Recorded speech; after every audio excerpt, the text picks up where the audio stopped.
¿Me ayudan a leer para que no se aburran? Ah, no, porque acá tienen que escuchar. Perdón. Se me olvida que tengo la mitad de... Va, entonces. La prueba de serie se utiliza para probar el grado de aleatoriedad entre números sucesivos. Fíjense, eso es una de las características que hay que resaltar de esta prueba. Aquí vamos a probar la aleatoriedad. La de promedios, lo que buscaba era identificar si los datos estaban en torno al promedio. ¿Están de acuerdo? Entonces, con esto ya te pueden dar una idea que no vamos a sacar promedio, ni vamos a ver cuántas veces se repite un número, como en la prueba de frecuencias. Ok. Usualmente esta prueba consiste en formar parejas de números, las cuales son consideradas como las coordenadas en un cuadrado unitario dividido en n al cuadrado celdas. Esta idea se puede extender a las ternas de números pseudoaleatorios que representan puntos en un cubo unitario. Entonces, sin embargo, esta sección se utiliza solo el caso de dos dimensiones. Pues fíjense, dice, la prueba de series consiste en generar n números aleatorios o pseudoaleatorios, de los cuales se forman parejas aleatorias entre UI y UI más 1. Es decir, si yo generara 10 números como ejemplo, las parejas que voy a formar son el primer número con el segundo número, el segundo con el tercero con el cuarto con el quinto con el sexto con el séptimo, y creo que ya tienen la idea, ¿no? Muy bien.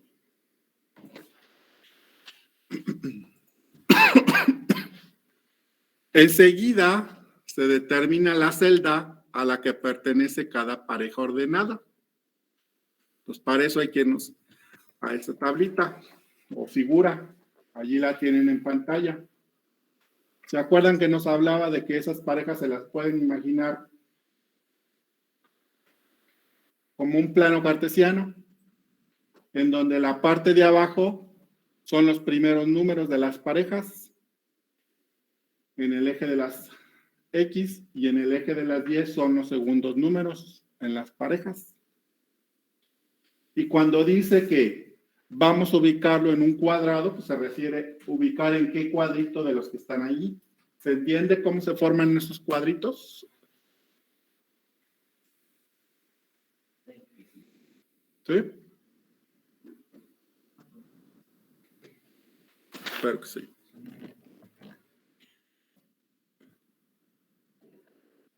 Correcto. Va, me regreso. Pues fíjense. Están las parejas.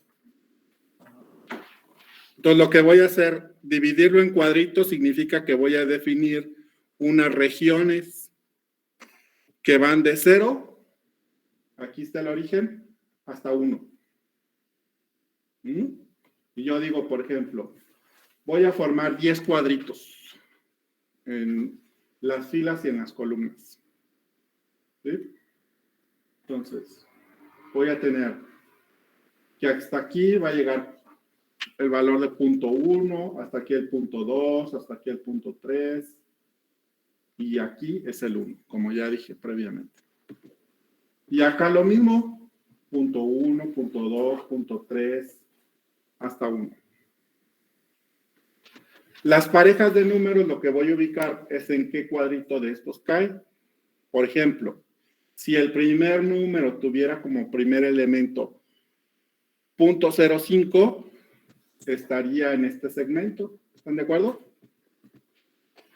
Y el segundo miembro de la pareja fuera 0.08, significa que esa parejita cayó aquí.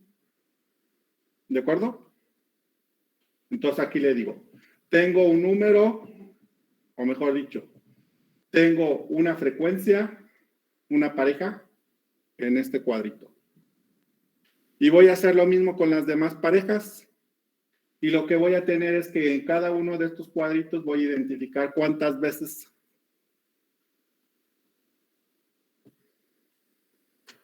números cayeron en ellos. O lo que voy a identificar es la frecuencia, en otras palabras. O sea, a lo mejor 5 parejas de números estuvieron aquí, 8 estuvieron en este, 5 en este, 4 acá, 2 acá, 20 aquí. ¿Queda claro? Bueno. Y una vez que hemos encontrado eso, fíjense, esa es la frecuencia observada. Oh Dios, chi cuadrada otra vez. Sí. Otra vez chi cuadrada. Entonces, fíjense, ese conteo nos va a permitir determinar la frecuencia observada. Ahora, ¿cómo vamos a determinar la frecuencia esperada? Pues la frecuencia esperada nos dice aquí, de cada celda se obtiene al dividir el total de parejas coordenadas x menos 1 por el total de celdas n al cuadrado. Si yo tengo 100 números y tengo 10 por 10, ¿cuántos números espero en cada cuadrito? ¿Otra vez? ¿Lo dijiste bien? ¿Cuántos cuadritos se van a quedar si yo divido en 10 y en 10? 100. Y si tengo 100 números, ¿cuánto espero que haya en cada uno de ellos? 1. ¿Y si tengo 1000 números? 10, correcto. ¿Y si tengo 10,000? 100. Y luego lo que hago es, con esta fórmula, que está un poquito diferente a la que hemos usado antes, encontrar el estadístico chi cuadrada 0. Pues fíjense, el estadístico chi cuadrada 0 va a ser igual a ¿qué? A n al cuadrado, el número de segmentos, entre el número de números, valga la repetidera, menos 1. Y luego tengo dos sumatorias, fíjense. ¿Por qué dos sumatorias? Pues porque voy a ir recorriendo las diferentes celdas de este arreglo. Entonces, para cada arreglo, a la frecuencia observada, le voy a restar n menos 1 entre n al cuadrado, y eso lo voy a elevar al cuadrado. Así, recorro las filas y las columnas de esta matriz, y el resultado final de toda esa sumatoria es chi cuadrada 0, como ya lo dije. Y ese chi cuadrada 0 lo voy a comparar con chi cuadrada, que viene de la distribución de probabilidad, en donde voy a tomar a alfa como el nivel de significancia, 95, no, perdón, 5, 8 o 2% de confianza. Y los grados de libertad van a ser n al cuadrado menos 1.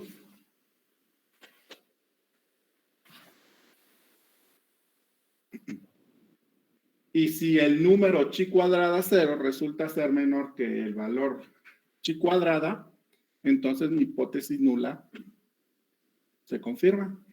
¿Qué quiere decir eso? Que mis números provienen de una distribución uniforme.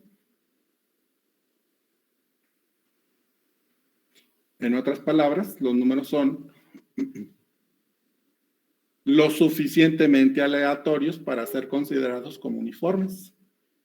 ¿Están de acuerdo? Porque ¿qué estamos probando aquí? La aleatoriedad de los números.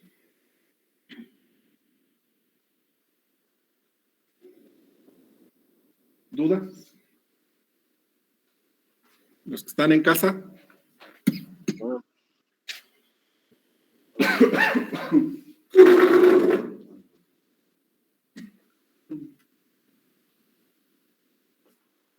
Sí, no, quién sabe, tal vez.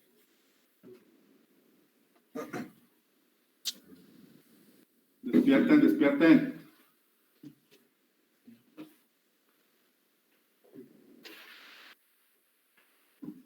¿A poco no les gustaría dedicarse a algo donde tuvieran que trabajar así como esto? No. Pero si es un científico de datos y a esos les pagan re bien, de $240,000 al año para arriba.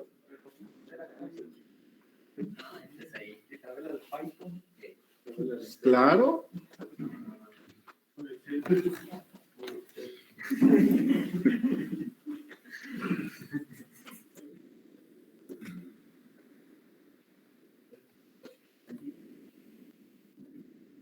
Pues, como comentario final, fíjense, aquí en esta prueba nos dice, a algunos teóricos se les ha ocurrido combinar la prueba de series con la prueba de frecuencias y el estadístico chi cuadrada 0 lo calculan mejor con esta fórmula.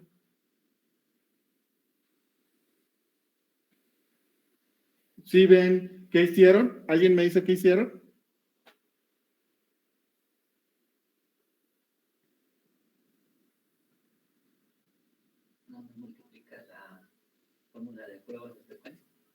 Correcto, la de frecuencias con la de series, ¿no? La primera parte es la que acabamos de ver. Vean, es esto de aquí. Y la segunda parte es la que vimos en la sesión pasada.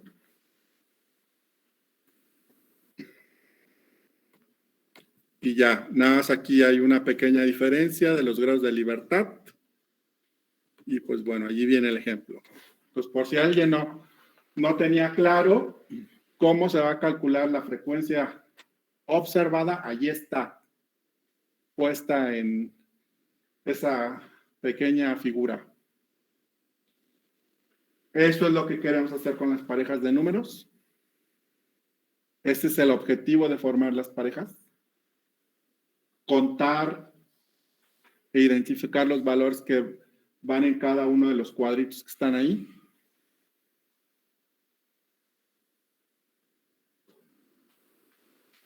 Para después llegar a calcular el estadístico chi cuadrada 0.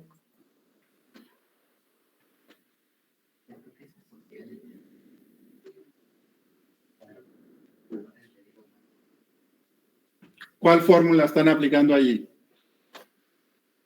¿La nueva, la que combina las dos, o la sencilla?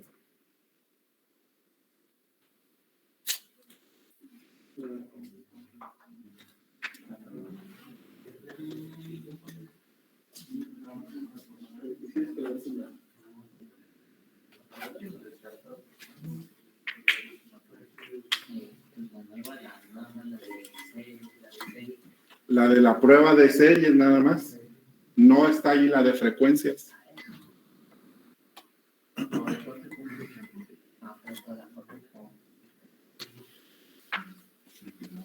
¿De acuerdo? ¿Dudas? Los que están escuchando a través de internet. ¿Para cuándo son las pruebas? Pues yo creo ya van a ser para la próxima semana. Y todavía nos faltan ver varias. Vamos a ver otra. ¿Qué les parece? Ya que andamos en esto. Y ya después me dicen cuál quieren que hagamos en Excel. Va. Entonces fíjense esta. Esta prueba se llama Kolmogorov-Smirnov. Por favor, que no venga a su cabeza que se van a poner una borrachera. Por favor, no. Eso no. Solo son los apellidos de unos rusos. Entonces, de lo que me ha tocado estar frente a esta clase, esta es la que genera más dudas. Entonces vamos a ver si en su caso no ocurre eso. Espero y no. El procedimiento de Kolmogorov-Smirnov prueba la hipótesis de que la distribución acumulada de una variable X es F mayúscula 0 de X. ¿Qué significa F mayúscula 0 de X? ¿Se acuerdan F mayúscula de X en probabilidad qué representaba? Otra vez.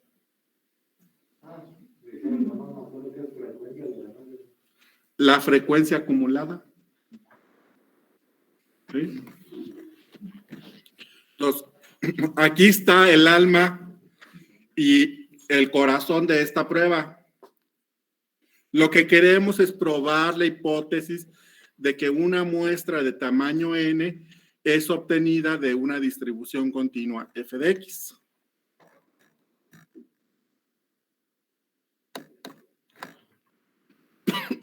Enseguida se determina la distribución acumulada de la muestra, la cual se denota Fn de x. Posteriormente, este es el procedimiento de cómo se hace. Fn de x es comparada con la distribución acumulada hipotética F0 de x. Ahí está el mecanismo central. Ahora, si Fn de x difiere demasiado de f de x, entonces esta es una amplia evidencia de que Fn de x no es igual a F0 de x. ¿Qué significa eso? Que no estamos hablando de la misma distribución de frecuencia. Que por lo tanto la hipótesis de que las dos frecuencias o distribuciones son idénticas no se va a cumplir. Ok, va. Ya sé que eso está muy enredoso. ¿Se acuerdan de la gráfica de la frecuencia acumulada? ¿Cuál es el valor máximo que logra esa gráfica? 1. Todas las probabilidades se van sumando. Se llama acumulada porque se van acumulando hasta llegar a 1, ¿no? Entonces la idea es esta, ver. La línea recta representa a una distribución acumulada hipotética. En este caso, la distribución uniforme. La distribución uniforme lo que hace es formar una línea recta de 45 grados. ¿Están de acuerdo? Como todos los valores tienen la misma probabilidad, el aumento es no solo constante, sino igual.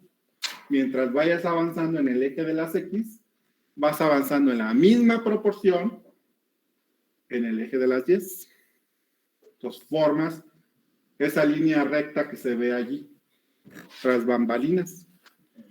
Entonces, lo que les decía, el alma y el corazón de esta prueba es identificar otro conjunto de datos a los cuales se le calcula su frecuencia acumulada y se compara cuán parecidas son.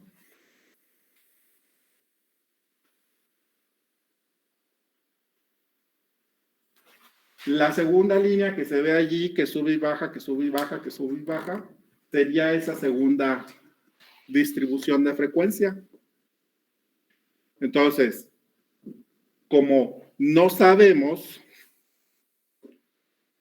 o mejor dicho, como está siendo puesto en prueba, si es igual o lo suficientemente parecida a la línea recta, puede haber diferencias.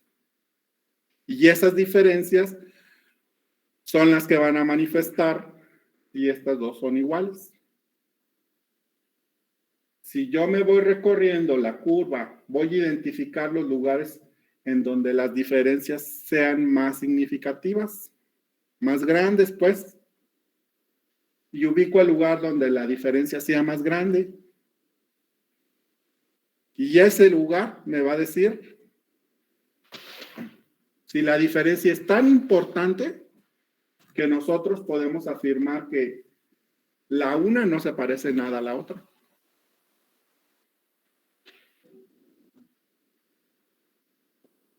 ¿Queda claro? Esa es la idea. Ahora,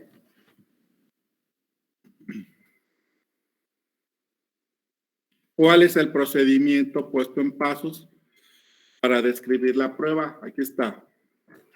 Paso 1. Generar n números aleatorios uniformes. Paso 2. Hay que ordenar dichos números en orden ascendente. Paso 3. Calcular la distribución acumulada de los números generados con la siguiente expresión. Entonces, la función acumulada va a ser igual a ahí el número en cuestión entre la cantidad de números que tengo. Donde I es la posición que ocupa el número X en el vector en el paso 2. Paso 4. Voy a buscar, fíjense, el mayor valor posible entre la diferencia de las dos distribuciones, lo que les decía hace un momento. Para todo a lo largo de la recta o la curva.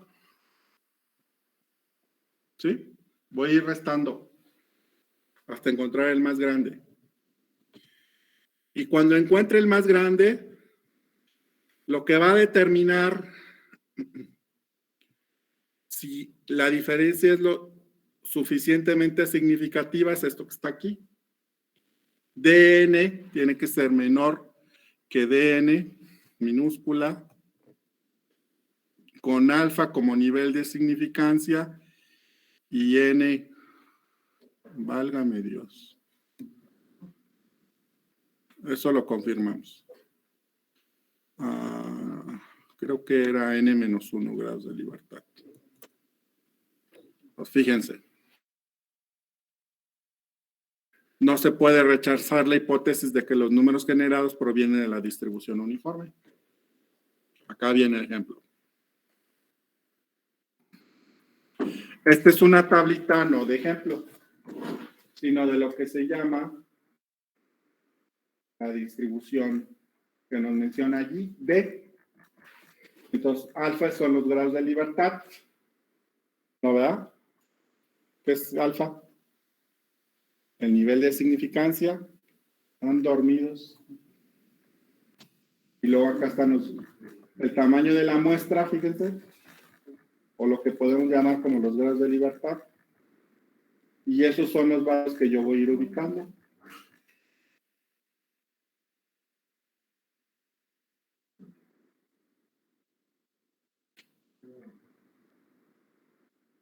Entonces, aquí está. El tamaño, es el tamaño, la cantidad de números, no es n-1, es n. ¿De acuerdo? Entonces, eso es lo que no se veía muy bien allá. Aquí sí lo podemos ver con claridad. ¿Y de eso se trata esa prueba? ¿Sí les pareció a ustedes también bastante compleja? ¿Confusa? Va. Entonces, aquí va la prueba de póker. Pues vamos a verla de una vez. Entonces, ¿en qué consiste la prueba de póker? Fíjense. La prueba de póker examina de forma individual los dígitos de los números pseudoaleatorios generados. Es otra que va a tomar los dígitos. ¿Cómo se llamó la que en donde ya tomamos los dígitos?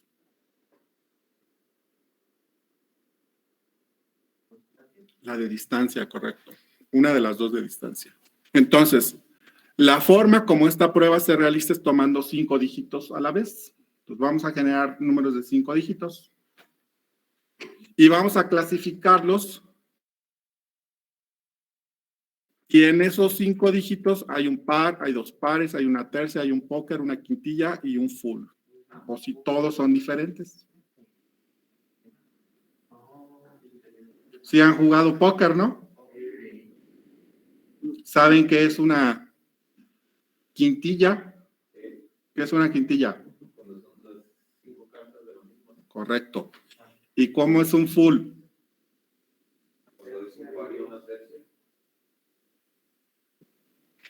¿Y un póker? Ah, si juegas, compañero. Entonces, fíjense. Entonces, vamos a hacer una sección de nuestro programa, leer los 5 números, identificar las diferentes manos que puedo tener como si estuviera jugando una partida de póker. ¿Sí? Entonces voy a analizar dígito por dígito. Si tengo 2 dígitos iguales, tengo un par. ¿De acuerdo? Si tengo 2 parejas de 2 dígitos iguales, tengo 2 pares. Y así sucesivamente. Entonces, nos dice, lo anterior significa que los números pseudoaleatorios generados son de 5 dígitos cada uno, o bien en caso de que tengan más de 5 dígitos, solamente vamos a considerar los primeros 5. Háganle como quieran, dice. Y entonces, fíjense, ¿cuál es la probabilidad de que en un número todos sean diferentes, los dígitos? 0.30, 240. ¿Cuál es la probabilidad de que me salga un par? 0.50, 400. ¿Cuál es la probabilidad de que me salgan 2 pares? 0.10, 800. ¿Cuál es la probabilidad de que me salga una tercia? 0.072. ¿Cuál es la probabilidad de que me salga un full? 0.009. ¿Cuál es la probabilidad de que me salga un póker? 0.0045. ¿Y cuál es la probabilidad de que me salga una quintilla? 0.0001. ¿Sí?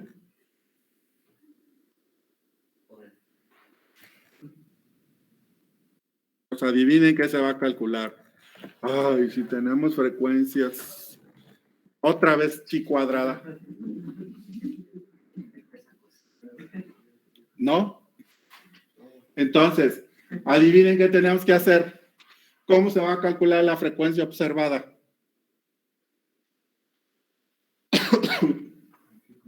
¿Ideas? La cantidad de pares y... Pues vamos a ver. ¿Cuántos números me salieron con un par? ¿Cuántos números me salieron con 2 pares? ¿Cuántos números me salieron con póker? Y así. ¿Y cómo se va a calcular la frecuencia esperada?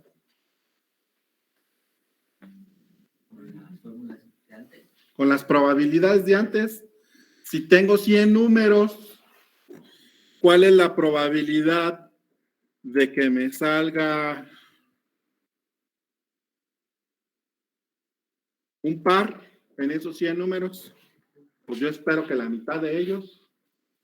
Entonces, ¿cuánto es 50?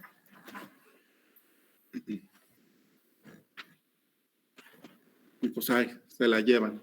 Ahora, la pregunta es, ¿por qué aquí 7?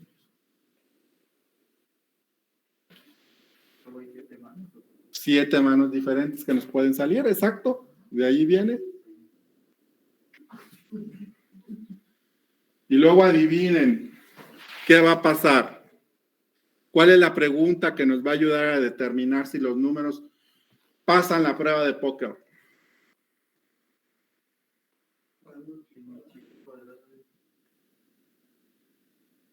Chi cuadrada 0, el valor que viene en esta fórmula, tiene que ser menor a chi cuadrada con alfa nivel de significancia, 5 o 6 grados de libertad.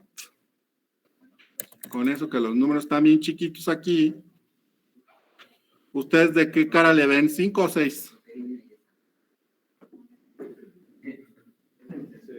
Bueno. Entonces son 6 grados de libertad según ustedes.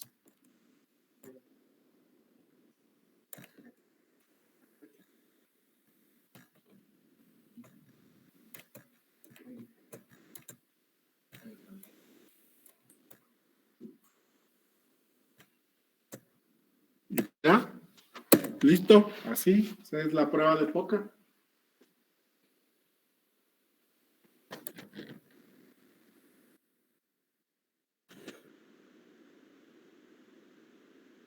Allí está la tabla donde se calcula la frecuencia observada y la frecuencia esperada, que es como lo decíamos. ¿De acuerdo? Y cada prueba se la vamos a aplicar a cada método que genera los números. Exacto.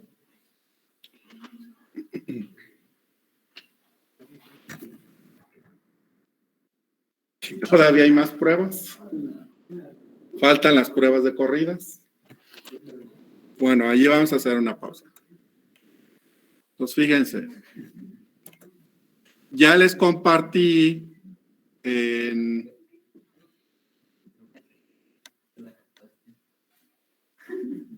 Classroom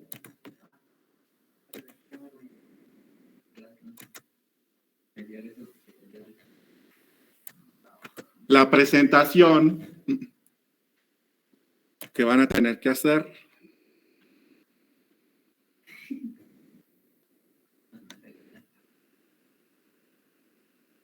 Ahí está, formato de presentación. Lo descargan.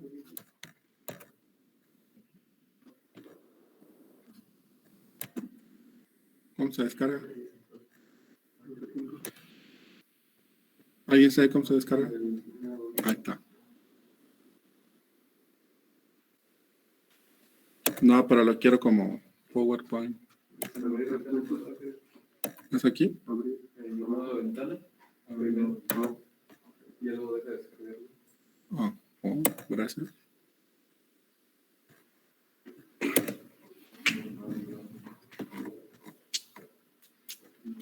Entonces vean, para que van preparando a la par su presentación, que van programando y que van haciendo sus pruebas. Entonces, la sugerencia y que me gustaría que la siguieran lo más cercano posible es la siguiente. Entonces, primero va a haber una portada donde ven sus números y que dice reporte de resultados. ¿De acuerdo? Después en una diapositiva, de longitud de esa diapositiva, no más el resumen de qué se trata de su presentación. Ahí les pongo. ¿Cómo pueden redactar ese resumen? Pues aquí está puesto, ven. Pongan una sentencia introductoria con los objetivos que se propusieron, que en este caso, ¿cuáles son? Generar números con los métodos que pasen las pruebas de uniformidad. Entonces, después, una sentencia, o pueden ser dos sentencias, que hablen acerca de los métodos para generar los números. Otra, que den más información acerca de las pruebas estadísticas. Y una sentencia que diga qué podemos esperar como resultado final. Si se pasó o no se pasaron la mayoría de las pruebas. Entonces, esos enunciados que están aquí, que tengan la forma de un argumento, como vieron en lógica, ¿sí? Que la redacción sea esta estructura lógica que permita establecer si la conclusión que ustedes están poniendo allí como la sentencia final es un resultado lógico de la información previa que están dando. Después van a poner un marco teórico. Pues en el marco teórico lo que van a poner es las diferentes ecuaciones de los métodos de generación de números y de las pruebas estadísticas. Ejemplo. Ese está ahí. Así, en una diapositiva tiene que quedar la explicación de cómo se generan los números o cómo se hace la prueba estadística. Si queda más grande que una diapositiva, es que no la entendieron. O el generador o la prueba.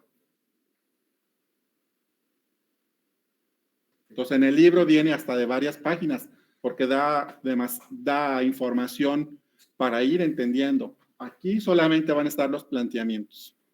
Entonces, cuando ustedes les toque presentar esto, no me van a explicar todo de nuevo. ¿Por qué? Porque ya todos lo vamos a saber, ya todos lo programamos, ya todos lo leímos.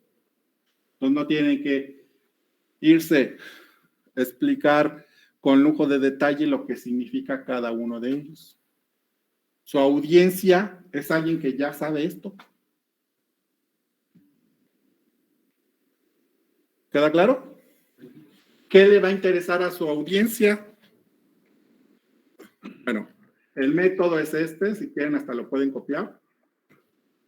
¿Qué le va a interesar a su audiencia? Esto que está aquí, los resultados de sus pruebas. Entonces ahí está la redacción, otra vez, de una manera que lo que tienen es un argumento lógico. Entonces, fíjense el estilo como está redactado. En la prueba 1, CAP, un conjunto de números rectangulares generados con el método congruencial mixto o multiplicativo, con una longitud de periodo, y allí le van a poner el valor, con valores para los parámetros que son A, C, M y X0, la semilla, la constante aditiva, el multiplicador y el módulo. ¿Están de acuerdo? Entonces, no me van a poner todos los números ahí en la diapositiva. Díganme los parámetros con los que se generaron. Yo con eso puedo recrear toda la prueba. ¿Están de acuerdo? A partir de esos parámetros, yo puedo obtener los mismos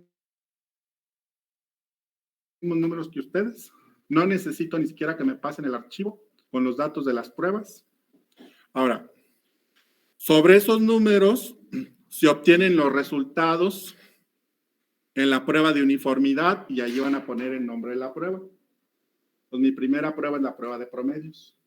Pues otra va a ser la de frecuencia, otra va a ser la de Kolmogorov-Smirnov, otra va a ser la de Poker. Con un nivel de significancia y aquí van a poner el nivel de significancia.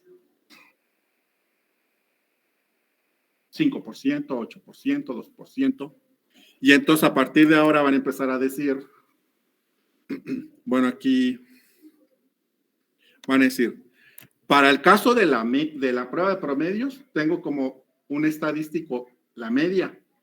En otras pruebas no hay media, ¿están de acuerdo?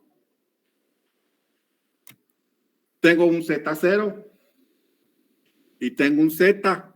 En otras pruebas que voy a tener un chi cuadrada 0, ¿sí? Un D. Entonces,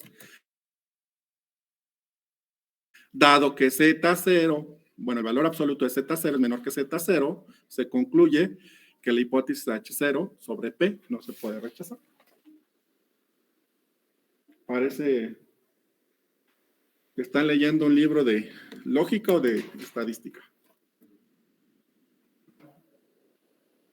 Entonces, una diapositiva por cada prueba escrita en ese estilo.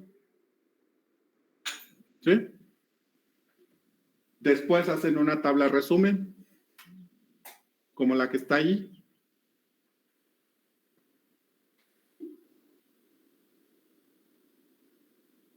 ¿Queda claro? Después de esa tabla, dramatizan los resultados en un gráfico.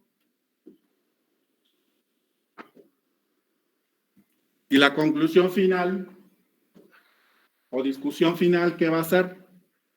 Que dado los resultados mostrados en la tabla y el número de pruebas que indica la gráfica, ¿qué nos quiere decir todo eso de sus generadores? ¿Generan números uniformes que son confiables, que se pueden utilizar en un proyecto de simulación o no? ¿Queda claro? Entonces, si pasaron todas las pruebas, sus generadores son fantásticos, ¿no? Si no pasaron una, pues aguas. Pero si los que Los resultados que pasan dicen que la mayoría de las pruebas no fueron confirmada la hipótesis nula, pues sus códigos o los parámetros con los que están utilizando sus generadores no generan ningún nivel de confianza para ser utilizados en un proyecto de simulación. ¿Tiene sentido? Queda claro por qué se propone que la presentación se redacte así. ¿Ven la intención detrás? Claro. Y la redacción tiene por objetivo ayudarlos a que utilicen datos como evidencia que apoyen conclusiones. ¿Son ingenieros? Este debería ser su estilo de comunicarse. Por eso llevan lógica proposicional en mate discretas, para enseñarlos a redactar así. No solo para que sepan cómo funciona un if o un for. No. El objetivo principal es este. No me platiquen qué les enseñó mate discretas. No vaya a ser que haya sido yo.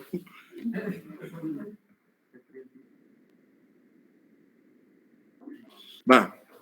Pues por último, si alguien quiere ponerle algo de diseño a la presentación, bienvenido sea, siempre y cuando no obstaculice la lectura y no represente un distractor.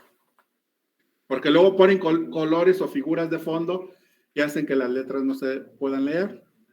Pues aguas con eso. Entonces la longitud de la presentación va a ser esas 10 más todas las pruebas. 9, porque esta va a desaparecer. ¿Sí? Y los resultados. Pues vamos a dejar, fíjense, vamos a dejarlo. No programen las 9 pruebas estadísticas, solo apliquen 6. Ustedes elijan cuáles. Solo 6. ¿Sí? Correcto, solo 6. Entonces son 1, 2, y de aquí van a ser 6. ¿De acuerdo? 7. Otras 6 aquí. ¿Cuántas van?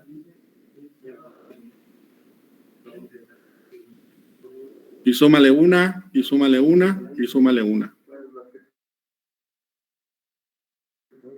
¿Sí? ¿Y esas son? Son como unas 18 por ahí, ¿no? Va. ¿Va listo? Creo que ya tienen claro qué hay que hacer. En una diapositiva por método. Correcto. Así es, Aurora. Y una diapositiva por prueba estadística. Y una diapositiva por prueba a la que le aplicas a tus números con su respectivo resultado.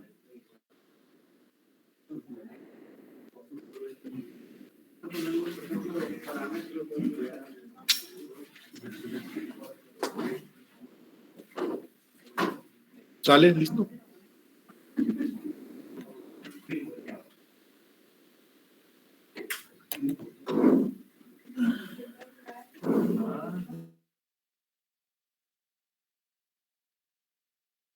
La de graficación, el diagrama se llama así. Tenía que interactuar con el teclado, ¿no? Si hacías eso, aumentaba tu calificación. Sí, no entendí la. Si no hacía eso, pues pasabas, pero con una calificación baja. Pues, cada prueba debe ser con los métodos de generación de números. Pues sí, algunas pruebas lo haces con el mixto, otras pruebas lo haces con el aleatorio. ¿Qué pasó? ¿Qué pasó? No, me entiendo. Sí.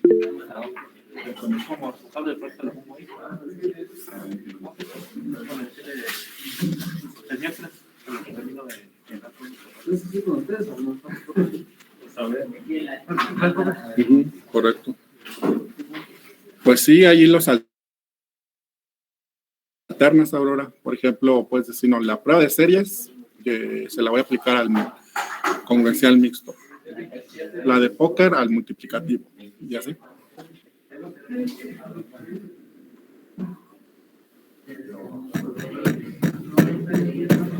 Sale, pues nos vemos en la siguiente. Nos oímos, mejor dicho, en la siguiente.